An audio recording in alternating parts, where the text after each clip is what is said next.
Ribuan warga rela antri setelah melaksanakan sahur untuk mendapatkan 5 bahan pokok murah yang disubsidi pemerintah Kota Banda Aceh yang dipusatkan di kantor Kecamatan Baitur Rahman Jumat pagi.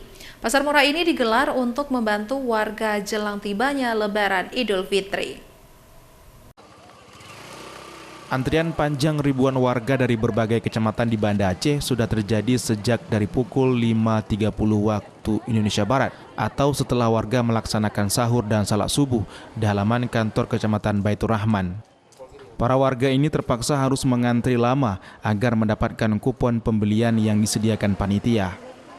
Pada pasar murah ini, panitia menyediakan sebanyak 900 kupon saja, dan kupon tersebut baru bisa didapatkan setelah warga menunjukkan KTP domisili Banda Aceh.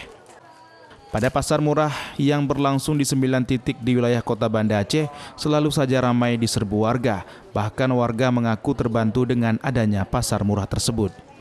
Dari habis sahur, salat di sini, langsung antri. Beras, minyak goreng, telur, sama tepung. Di samping murah, maksudnya terbantulah ekonomi keluarga, terbantu untuk ekonomi keluarga. Harapan Ibu, kalau bisa jangan saat ini aja, kalau bisa seterusnya lah gitu. Ada 5 komoditi yang dijual pada pasar murah kali ini, masing-masing beras 10 kg, telur 1 papan, serta minyak goreng 2 liter, gula pasir 2 kg, serta tepung 1 kg dengan nilai subsidi mencapai 80.000 lebih. Dari Banda Aceh, Sukri Syarifudin, iNews melaporkan.